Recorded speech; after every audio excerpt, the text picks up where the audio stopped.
energi, industri Eropa apakah akan runtuh?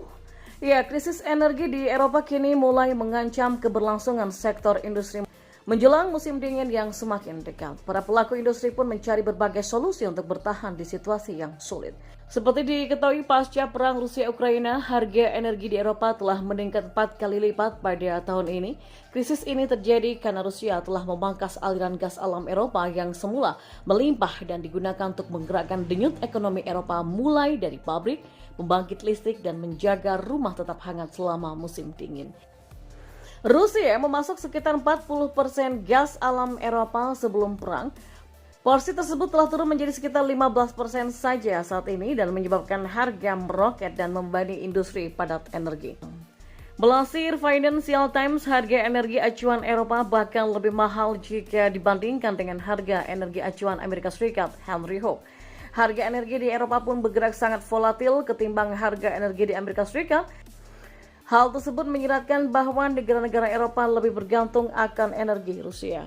Gas merupakan sumber energi terpenting bagi industri Eropa, bahkan gas menjadi bahan baku penting yang digunakan dalam industri kimia dan juga pupuk. Secara total, industri mengkonsumsi sekitar 27-28% dari total keseluruhan pasokan energi di benua biru, menurut Wakil Direktur Penelitian Gas di Institut Oxford untuk Studi Energi, Anouk Hanor. Dari total konsumsi industri Eropa tersebut, industri kimia dan petrokimia juga menggunakan sebanyak 10% gas, disusul oleh industri mineral non-logam dan industri makanan, minuman, dan tembakau yang masing-masing mengkonsumsi sebesar lebih dari 3%. Industri logam dan kertas memiliki porsi konsumsi sebesar 3% dan juga 2%. Nah, Jerman merupakan ekonomi terbesar di Uni Eropa, bahkan konsumsi industri mendominasi konsumsi gas karena output produksi juga diperlukan oleh berbagai negara bagian Uni Eropa lainnya. Misalnya BASF yang merupakan perusahaan pemasok utama bahan kimia dari Jerman. Produknya tidak hanya digunakan sebagai bahan baku industri kimia, tapi juga industri otomotif hingga pasta gigi. Di pabriknya Ludwigshafen, Jerman, BASF memiliki kompleks industri seluas 10 km persegi. Di pabrik ini, BASF juga membuat berbagai jenis produk seperti amonia, disinfektan, cairan knalpot diesel atau karbon dioksida untuk minuman bersoda. Dan tidak heran jika sektor industri Jerman mengkonsumsi paling banyak, hampir 30% dari total konsumsi energi dari Eropa. Namun, beberapa waktu yang lalu pemerintah Jerman sempat mengumumkan rencananya untuk mengambil langkah-langkah penghematan energi sebagai upaya untuk bertahan pada situasi yang sulit. Konsekuensinya tentu akan merembet pada negara-negara lain di Eropa. Pasalnya, industri di Eropa sangat bergantung pada industri Jerman, sehingga dampaknya akan semakin luas dan dapat merembet ke perekonomian di Eropa. Ya, masih belum selesai bergulat dengan tingginya harga energi di Eropa. Kini para pelaku industri juga harus dipusingkan dengan musim dingin yang akan segera tiba.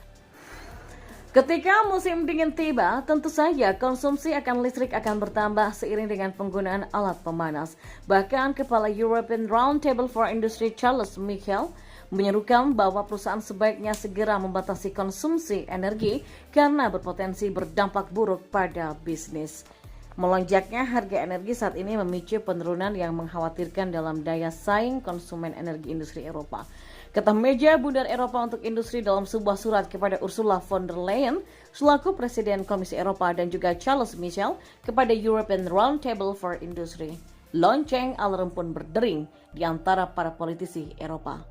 Kami mempertaruhkan deindustrialisasi besar-besaran di benua Eropa, kata Perdana Menteri Belgia Alexander De Croo. Kombinasi melonjaknya harga gas dan musim dingin yang akan tiba membuat para pelaku industri untuk memikirkan cara agar dapat bertahan pada situasi yang sulit saat ini. Uni Eropa membahas batas harga gas di tengah krisis energi. Ya, para pemimpin 27 negara Uni Eropa mengadakan pertemuan hari ini, 20 Oktober 2022, untuk membahas langkah-langkah dalam menurunkan harga energi yang melonjak. Perbedaan pendapat mengenai batas harga gas Eropa juga membuat Uni Eropa kembali mengadakan pertemuan untuk kedua kalinya dalam 2 minggu ini. Anggota-anggota Uni Eropa diharapkan dapat mendukung patokan harga alternatif untuk gas alam cair dan pembelian gas bersama setelah sebelumnya sepakat memotong konsumsi dan memperkenalkan pungutan darurat atas keuntungan surplus perusahaan di industri energi. Namun, anggota-anggota Uni Eropa tetap terpecah seperti pada pertemuan pada bulan lalu untuk membahas pembatasan harga gas guna membendung inflasi yang tinggi dan mencegah resesi setelah Rusia memotong aliran gas menyusul invasinya ke Ukraina. Melansir dari itu, sekitar 15 negara anggota Uni Eropa termasuk Perancis dan juga Polandia telah mendorong beberapa bentuk pembatasan harga gas. Namun, Jerman dan Belanda menentang keras usulan tersebut.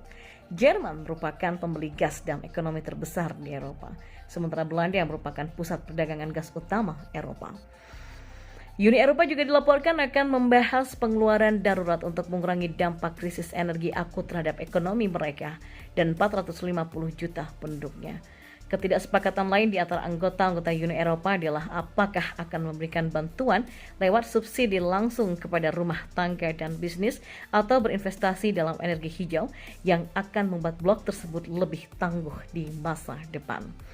Namun, mengingat kepentingan energi negara-negara Uni Eropa yang beragam, pertemuan hari ini beresiko gagal untuk menghasilkan keputusan.